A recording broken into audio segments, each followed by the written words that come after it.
welcome back to the show. I'm John F. Gately, broadcasting to you today from beautiful America's hometown, Plymouth, Massachusetts. Wear your mask starting today behind enemy lines in Plymouth, Massachusetts. Hey, before we get into the top story of the day, coming to you from behind enemy lines, save me. I did get, look what Santa brought me. A Let's Go Brandon mug with kind of like the NASCAR logo there. Although it looks like the dishwasher already kind of ate away at that. Pretty good, huh? Thank you, Santa. Mrs. Gately. And also got, I did ask for the mug. This came completely unsolicited, but it's a locally yours, and it says America's hometown. The words are kind of small, but yeah, I look pretty good in this hat, don't I? America's hometown hat. Well, thank you, Santa and Mrs. Gately. So the big news here, now that I'm back from the live free or die state of New Hampshire, is that here in Plymouth only, there's now a mask mandate. I'm not wearing a mask for this video because I'm alone in my own studio here. I don't need a mask. And we're going to get into the details of this. So what the governor has done, Governor Baker, he's allowed cities and towns throughout the Massachusetts to make their own decision on masks. He has declined so far to issue a statewide mask mandate. We are like one of the most highly vaccinated states in the country. So he's like, well, we got all these people vaccinated and now, yeah. So, you know, it's kind of like admitting in a failure if you have to put a mask mandate in after you got all these people vaccinated. So he doesn't want to do that. But he said local towns can. And there's been 40 or 50 or something like that cities and towns that have adopted one. By the way, we have 351 towns statewide. So it's definitely the distinct minority of cities and towns that have adopted one. But Plymouth, yes, Plymouth, we have a mask mandate that starts today in every business that serves the public in beautiful Plymouth, America's hometown. So yeah, 4-1 at the Board of Health last week. One of the Board of Health members made a very interesting comment. She actually ended up voting against it. She was the only dissenting vote. And she literally said that cloth masks are, quote, next to ineffective. It is, cloth masks are next to ineffective, especially with what's going on now. And I'm telling everyone I know, if you're out and you need to wear a mask, get an N95. And what she meant by that was, of course, that they're next to ineffective. Nobody on the board objected to that assertion. Nobody on the board said that, no, cloth masks are effective. Nobody objected to her assertion that cloth masks were next to ineffective.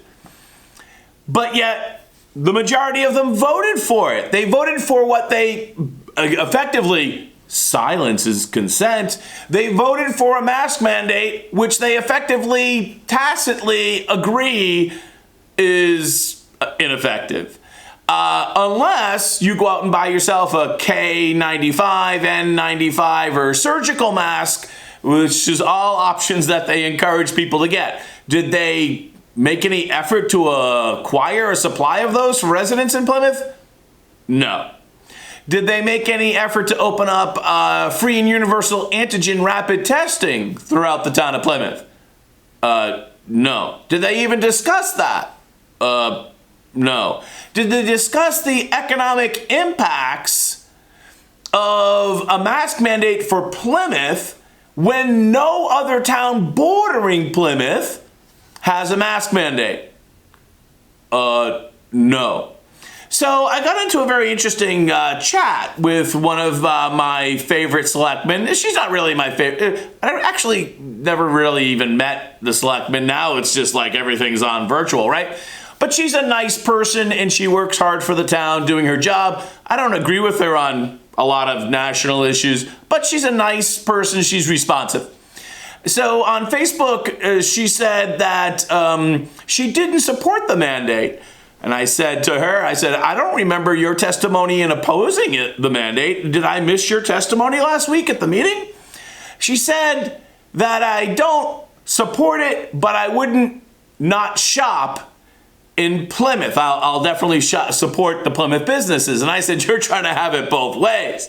If you oppose it, but you'll comply, you support it.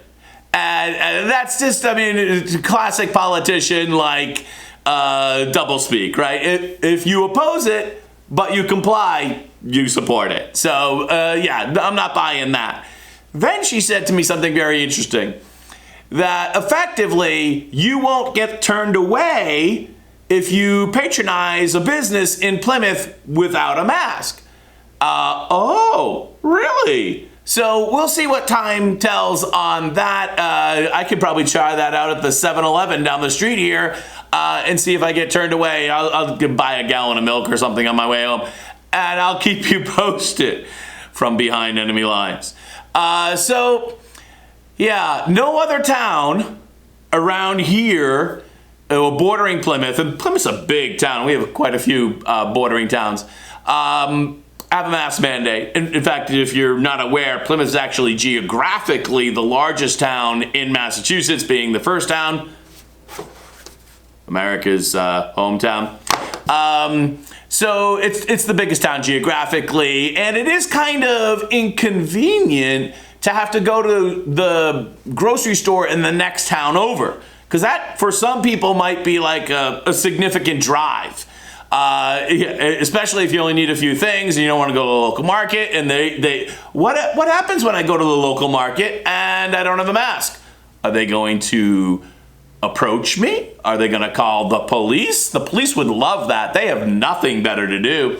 So we'll find out. We'll have to challenge it. I think it's going to be one of these things that in the first couple of days, all the businesses will be fired up to enforce the law, and then they'll be like, yeah, it's just kind of like the first couple of days of school.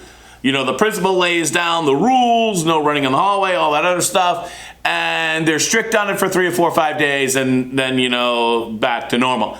So that's the story here. COVID paranoia, COVID hype, whatever the case may be, you know how I feel about it. First off, we need to moderate the testing for PCR. Dial it down to 35 cycle threshold. Watch my video about why we're doing this all wrong. We need to provide, if you want it, optional, but universally available antigen testing. That way we could actually find who is sick. I heard Fauci talk on the telly today about how the antigen test doesn't tell you how infectious you might be. Well, guess what? Neither does the PCR test. I heard Walensky, is that how you pronounce her name? She, from the CDC, she said that PCR result may still be in your system for weeks after you've actually had the virus. So here's Fauci going out and saying the antigen test does not tell you whether or not you're infectious. But neither does the PCR test, by definition. So all of these people that are running around saying they're not playing politics, this is absolutely politics. There's nothing else involved here. Nothing. And it certainly isn't science. So behind enemy lines, let me put my mask on. Behind enemy lines in Plymouth, America's hometown, Massachusetts. I'll see you next time. I'm John F. Gately. You can call me Jack. Have a great day.